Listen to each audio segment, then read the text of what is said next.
All right, last one for this pathway. Ordering fractions, decimals, and percents, knowing which is bigger than another one. Remember, they're all just parts of a whole or parts of multiple wholes. So which part is bigger than another? First, what you want to do is write them all as essentially the same thing. Okay, so write them all as decimals or all as fractions or all as percents is what I would recommend. You can draw pictures, sort of think about what you know about each of them, but the most straightforward thing is to write them all as the same. I would recommend as decimals. I think it's easiest to write them all as decimals, and it's easiest to compare decimals. Like it's hard to compare fractions if they're not all out of 100, and then that requires rewriting fractions. And usually to write them as a percent, we get them as a decimal first anyway. And then we can put them in order. So if I have order from smallest to largest, 5/10, 2/5, 5%, 5, and 125 thousandths. So you might already have some ideas right away of like, ooh, I know that one's biggest, or ooh, that one looks really small. But let's practice writing them all as decimals and then comparing them. 0.5, already a decimal. 2/5. I'll just rewrite that one. 2/5, I can either divide or I can write it out of 100. Say I choose to write it out of 100. That's multiplying by 20. So I'm going to get 40 hundredths. 40 hundredths. I could also write it as 0.4. If I divided 2/5, 4/10, 5%. Remember, that's 5 out of 100. So it's 5 hundredths. Okay, you can always put 100% as hundredths. 5 is already essentially a decimal. If it helps, we can write it as 5.0 to imagine. And then the last one is already a decimal as well. So now, remember, it's helpful if they're all the same length before we start comparing. Because it might look like 125 is the biggest, but it's not. So if I'm going to write them vertically, and I know they need to go out to thousandths. So we're taking something we did a little while ago with comparing decimals, and we're just adding on another layer. So maybe you already see that, oh, 5 is definitely the biggest because all of the rest of them are less than 1. So I'm going to go ahead and write 5 at the right end. I'm going to cross it off both my lists. All 3 of my lists.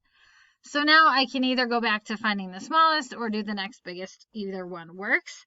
If I wanted to find the smallest, I could look at my tenths. 5/10, 4/10, 0/10, and 1/10. Well, 0/10 is the smallest, and 50 thousandths is the smallest out of my list as well. Now, a couple of options. I can either write it as 50 thousandths, or if it was a multiple choice option, they would go back to how it was originally written. So I would want to write 5% as the smallest. If you write them all in their new form, that is fine, but just know they usually write them back in their original form as in the answer. Next smallest, I have 500, 400, 125, or 5, 4, and 1 in the tenths place. 1 is the smallest, so 125 thousandths is next.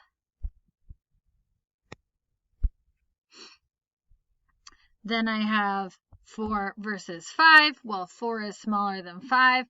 That was originally 2/5, so that will be next.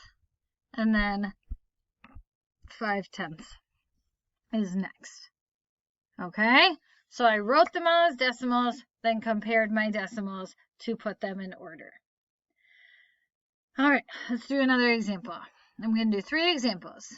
If you feel like you get it after one, go for it. If you want to watch them all, obviously no problem with that. If you need more examples, I'm more than happy to do more with you. So, 1/4. Let's just do that one on our calculator this time. 1/4, 25 hundredths. Write them all as decimals. 4%, I know that that matches hundredths. All right, or again, I had mentioned this. If I divide my percent by 100, oops, I only divided by 10. 100, that will also give me my decimal. But think of it as just hundredths because it's per 100. That is already a decimal. 21%, again, hundredths. And I have thousandths. So if I wanted to, I could squeeze the zeros, but so that I don't get mixed up, I'm going to rewrite them. Because one of them goes to thousandths, I'm going to make them all go to thousandths, because that can be helpful when I am comparing. And 203 thousandths. So smallest, I can either look at them sort of as how many thousandths I have, or I can look place by place. If I look at the tenths place, I can say, oh, this one doesn't have any tenths, so I know that one's going to be the smallest. That was originally written as 4%. So we're done with that, done with that. Also, 40 thousandths is less than all those other thousandths.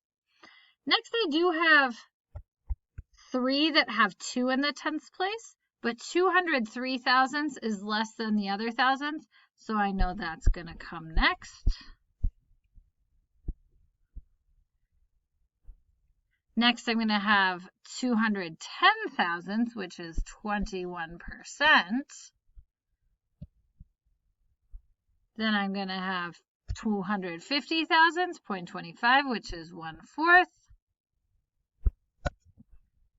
And then 4/10 is my biggest. Again, I could try and draw pictures, but that's going to get a little difficult just with all the different methods.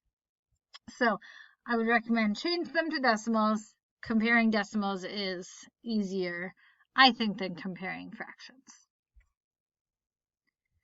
One more example if you need it. This time we're ordering from largest to smallest. Make them all decimals. 11%, 11 hundredths, 159 thousandths. 7% is 7 hundredths. 3/20. I could either multiply by 5 to get it out of 100. I could do 3 divided by 20, 15 hundredths, and then I have 7 hundredths. I have 1,000ths, so I'm going to make them all thousandths, so 110. 159 thousandths, 70 thousandths, 150. So I'm just writing them in order, but I'm just adding zeros to make them all have 3 zeros, or 3 places after the decimal. So the biggest one, if I look at the tenths place, I can see this is the most number of tenths, so that's going to be my biggest number. Done with that. Now I have 1, 1, and 1. 110, 159, 150. 159 is the biggest. That was originally written as a decimal. 15, or 150 thousandths versus 110 thousandths. 150 is bigger. That was originally 3/20. Next, I have 110 thousandths versus 70 thousandths. 110 thousandths is bigger. That was originally 11%. And then if I look at, I had those two left. 11% is definitely bigger than 7%. They're in the same form. If they're both percents, it's just the number that's bigger is bigger. All right. I know that was a little bit longer. Let me know if you still need more help, though. That is just fine. Good luck.